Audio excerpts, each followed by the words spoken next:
Halo, bertemu lagi bersama saya Rina Puspita di audiobook keluaran dari Audiotune yang berjudul Gadis Mafiaku, ditulis oleh Sasa Nayonara GMK episode 26. Baiklah Nona, gedung ini sekarang menjadi milik Nona. Sekretaris saya akan mengurus segalanya, ucap penjual itu pada sekretarisnya. Sekretaris itu paham akan tatapan dari atasannya.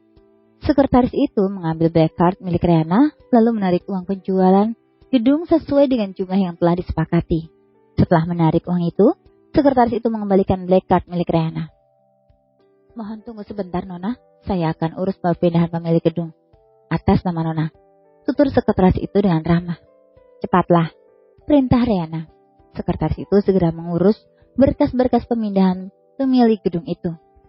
Riana hanya menunggu untuk tanda tangan berkas kepemilikan. Tidak berapa lama sekretaris itu sudah selesai mengurus berkas-berkasnya. Kemudian ia memberikan satu berkas kepada Riana untuk ditandatangani. Nona, silahkan Anda baca dan setelah itu tanda tangan di bawah. Jika sudah ditandatangani maka gedung ini resmi menjadi milik Nona mulai hari ini.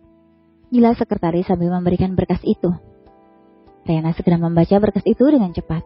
Setelah membaca semua isi berkas, Riana tanda tangani di tempat yang ditujukan sekretaris tadi. Berkas itu sudah ditangani Riana. Sesudah ditandatangani Riana, memberikan kembali pada sekretaris untuk diperiksa.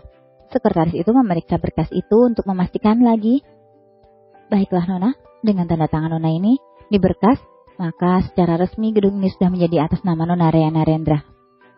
Tapi kalian harus ingat, jangan sampai ada yang tahu identitasku, bahwa aku pemilik gedung ini. Karena jika sampai ada yang tahu, maka kalian akan langsung kukirim ke alam sebelah. Ancam Riana. Baik Nona, kami tidak akan memberitahukan siapapun tentang identitas Nona. Senang bisa berbisnis dengan Nona.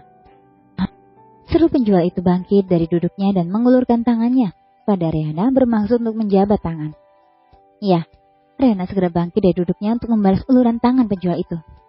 Baiklah Nona, kami permisi.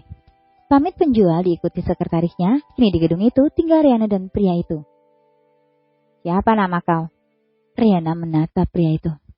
Pria itu celingak-celinguk mencari dan melihat apakah ada orang lain selain dia yang ditanya oleh Riana. Yang kutanya kau.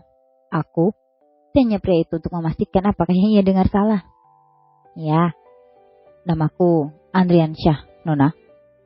Kau pasti bingung, kan mengapa aku membeli gedung ini? Iya Nona. Akan kujelaskan jika sudah sampai di rumahku. Sekarang mari kita pulang, karena waktu sudah hampir malam.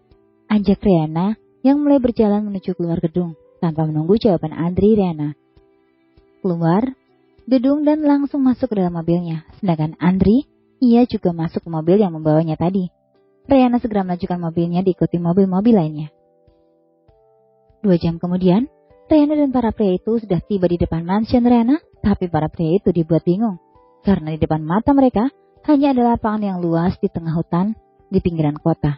Tentu saja mereka tidak melihat mansion karena setiap kali Riana pergi ataupun berada di dalam mansion, ia selalu mengaktifkan mode sembunyi.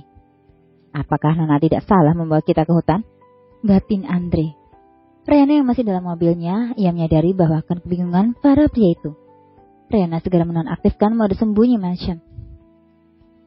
Smart, nonaktifkan mode sembunyi. Mode sembunyi dinonaktifkan. Seketika di mata para pria itu yang tadinya tengah lapangan luas di tengah hutan, kini masih jadi gerbang besar yang menjulang tinggi dan kokoh. Para pria masih mengucek-ucek matanya untuk memastikan apakah ini mimpi atau nyata. Tapi belum sampai di situ, keterkejutan dan ketakjuban mereka. Smart, buka gerbang. Gerbang dibuka. Para pria itu lagi-lagi dibuat terkejut dan takjub akan semua yang mereka lihat. Mereka mengira akan dibawa ke tempat yang menyeramkan, tapi ternyata dibawa ke mansion yang megah dan megah seperti istana. Bersambung.